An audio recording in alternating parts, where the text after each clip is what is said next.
এখন আমরা যাদের বিরুদ্ধে লড়াই করেছি প্রধানত ফ্যাসিস্ট হাসিনা সরকারের বিরুদ্ধে এবং ভারতীয় সম্প্রসারণবাদের বিরুদ্ধে, তো সেই লড়াই যারা করেছি তার মধ্যে একটা শত্রু বিতাড়িত হয়েছে, হাসিনার ফ্যাসিবাদ। কিন্তু ভারতীয় সম্প্রসারণবাদের আঘাত তো এখনও চলছে বাংলাদেশের বিরুদ্ধে। আপনারা জানেন যে ভারত থেকে বাংলাদেশের বিরুদ্ধে কিভাবে অস্থিতিশীল পরিবেশ তৈরির চেষ্টা চলছে। সুতরাং ভারতীয় সম্প্রসারণবাদের বাংলাদেশি দালালেরা তারা চাচ্ছে না যে আমার দেশ পত্রিকা চলুক, কাজেই তারা আবার ষড়যন্ত্রে লিপ্ত হয়েছে, তারা আবার পত্রিকা বন্ধ করতে চাচ্ছে এবং এই কারণে এই ধরনের একটি জঘন্য মিথ্যাচার তারা চালিয়ে যাচ্ছে প্রথম আলো এবং ডেইলি স্টার আক্রান্ত হওয়ার দুঃখজনক পরিস্থিতিকে কেন্দ্র করে। এবং যেখানে আমার দেশ চেষ্টা করেছে এটার বিরুদ্ধে দাঁড়াতে, এবং আপনারা অবগত আছেন যে আমি সর্বপ্রথম বক্তব্য দিয়েছি জনগণকে শান্ত থাকবার জন্য, এমনকি মাননীয় প্রধান উপদেষ্টা ডক্টর ইউনূসের বক্তব্যের আগে আমার বক্তব্য মিডিয়াতে এসেছে। শুধু তাই নয়, রাতের বেলা যখন আক্রান্ত হয়েছে প্রথম আলো এবং আমার দেশ, তখন আমার সঙ্গে ডেইলি স্টার, যখন প্রথম আলো এবং ডেইলি স্টার আক্রান্ত হয়েছে তখন একাধিক উপদেষ্টার সাথে আমার আলোচনা হয়েছে, তাদেরকে আমি সহায়তা দিয়েছি। এমনও তাদেরকে বলেছি আমি যে আপনারা যদি আমার গাড়ির ব্যবস্থা করতে পারেন, কারণ তখন রাত 1টা বাজে, আমি তাহলে প্রথম আলো এবং ডেইলি স্টারে গিয়ে নিজে আমি মব থামানোর চেষ্টা করব। কিন্তু সরকার গাড়ির ব্যবস্থা করতে পারে নাই, কাজে আমি ব্যক্তিগতভাবে যেতে পারি নাই, মানে ব্যক্তিগতভাবে পর্যন্ত আমি যেতে প্রস্তুত ছিলাম। সেটার কোনো অ্যাপ্রিসিয়েশন না করে উল্টো প্রথম আলোতে যারা লেখেন সেরকম একজন ব্যক্তি মারুফ মল্লিক, তিনি অত্যন্ত লজ্জাস্কর, কি বলবো, ঘৃণ্যভাবে আমার দেশের বিরুদ্ধে তিনি বলেছেন যে আমার দেশ এটার পিছনে জড়িত আছে, এই ধরনের একটা ইঙ্গিত তিনি দিয়েছেন তার পোস্টে। এবং আরও একজন, যিনি আবার বাংলাদেশের একটি বৃহৎ দলের একজন খুব প্রভাবশালী নেতা, তিনি আবার সেই পোস্ট সমর্থন করে আরেকটি পোস্ট দিয়েছেন। তার অর্থ হচ্ছে যে তারা মিলিতভাবে আমার দেশ বন্ধ করতে চাচ্ছে এই দুই ব্যক্তি। এখন এই দুই ব্যক্তির সাথে আরও লোকজন থাকতে পারে, তাদেরকে আমরা জানি না, সরকারের দায়িত্ব খুঁজে বের করা। কিন্তু এই দুইজন ব্যক্তির বিরুদ্ধে আমি মাননীয় আদালতে আজকে 500 ধারা এবং 505 ধারা এবং 109 ধারা, এই 3 ধারায় আমি মামলা করেছি।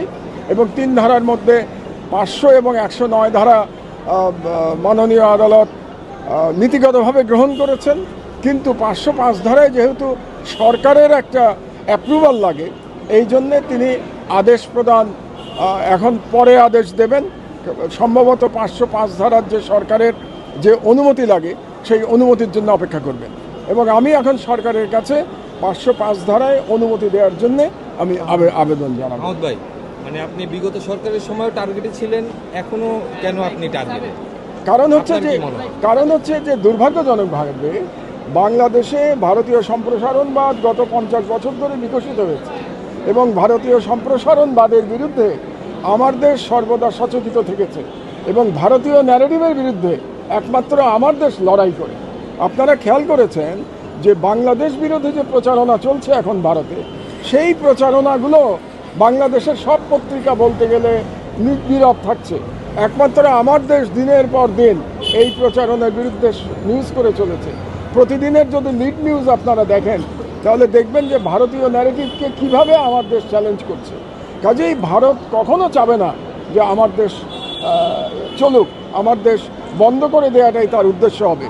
দুর্ভাগ্যজনকভাবে মনে হচ্ছে যে কোনো রাজনৈতিক দলে এই ভারতীয় সম্প্রসারণবাদের যারা দালাল তাদের অনুপ্রবেশ ঘটেছে বলে আমার মনে হচ্ছে।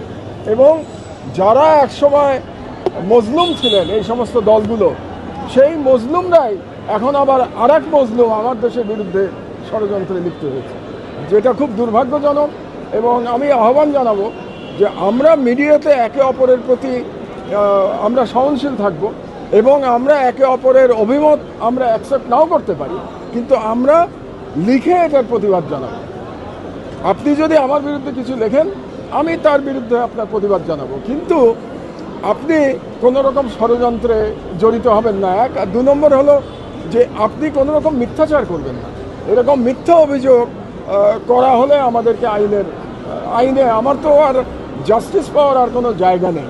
কারণ আপনারা জানেন যে বাংলাদেশে এখন একটা অস্থিতিকর পরিবেশ বজায় হচ্ছে। শহীদ ওসমান হাদি কীভাবে টার্গেটেড কিলিংয়ের শিকার হলেন সেটাও আপনারা দেখেছেন। আমার উপরেও হামলার হুমকি আছে। সরকার ইতিমধ্যে আমাকে নিরাপত্তা দিতে চেয়েছে, আমি সেই নিরাপত্তা সবিনয়ে প্রত্যাখ্যান করেছি, কারণ আমি মনে করি মহান আল্লাহ তাআলাই নিরাপত্তা দাতা বলে আমি মনে করি। আমি আগের মতোই চলি এবং আপনারা জানেন যে আমি কোনো সময়ই কোনো রকম সরকারি নিরাপত্তা গ্রহণ করি নাই। এমনকি সরকারে যখন ছিলাম তখনও আমি কখনো গান গ্রহণ করি নাই। তো আমার আহ্বান জনগণের প্রতি থাকবে যে আমরা একটা গণতান্ত্রিক পরিবেশের দিকে ধাবিত হচ্ছি, একটা নির্বাচন সামনে আসবে, আমরা যেন আমাদের কর্মকাণ্ডের মাধ্যমে মিডিয়াতে আমরা এই গণতান্ত্রিক পরিবেশকে ক্ষতিগ্রস্ত না করি। আমরা একটু ব্যারিস্টার তানভীরের সঙ্গে একটু কথা বলতে চাই। আপনার লয়ার আমাদেরকে আসলে বলবেন যে উনি তো ওনার নিজের নিরাপত্তা নিয়েও হচ্ছে শঙ্কিত, আপনারা আসলে কোন কোন বিষয়গুলো অভিযোগ আকারে এনেছেন এবং মামলা কি বলেছেন?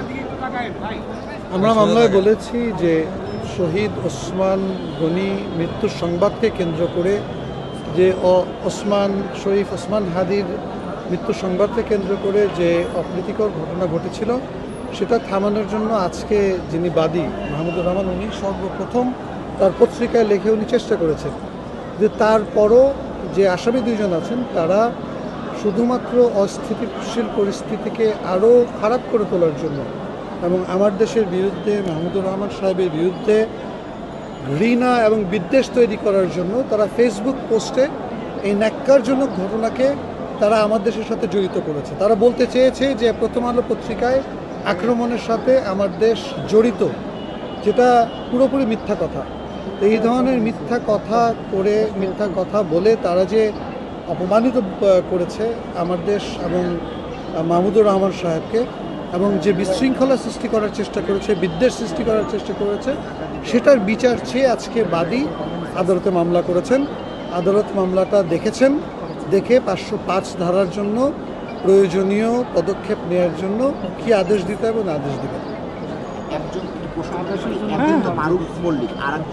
ওয়াহিদুজ্জামান আপাতত আছে আমার কাছে আছে। ওয়াহিদুজ্জামান আপাতত আচ্ছা, detail আছে, দিয়ে দিবেন। যিনি বিএনপির তথ্য ও প্রযুক্তি সম্পাদক। মোহাম্মদ ভাই আরেকটু প্রশ্ন করি, আপনি ওই যে যেদিন এই মবের সৃষ্টি হয়েছে ডেইলি স্টার প্রথম আলোতে, তো নিউ এজের কবির ভাইয়ের উপরে হামলা হয়েছে, তো সেই সময় যদি আপনি অন দ্য স্পট যদি আপনি সেই সুবিধাটা পেতেন অথবা সেখানে যদি পৌঁছাতে পারতেন, এরকম কোনো হামলা কি আপনার উপর হতো কিনা? কারণ ওইখানে যেরকম দিক নির্দেশনার মানুষ ছিল, কবির ভাই বিগত সরকারের আমলেও কিন্তু কথা বলছে এবং কথা বলার প্রেক্ষিতে একসময় কথা বলা উনি বন্ধ করে দিয়েছে, তো এরকম হামলা কি আপনার উপর হতে পারতো? সেই রিস্ক হতে পারতো, সেই ঝুঁকি নেওয়ার জন্য তো আমি প্রস্তুত ছিলাম এবং সেটা আমি মাননীয় আইন উপদেষ্টা আসিফ নজরুলকে পরিষ্কার বলেছিলাম আমি যে আপনারা যদি একটা গাড়ি পাঠাতে পারেন তাহলে আমি এই ঝুঁকি নিতে প্রস্তুত আছি, আমি আমার সর্বোচ্চ চেষ্টা করব। এবং আরেকটা কথা আমি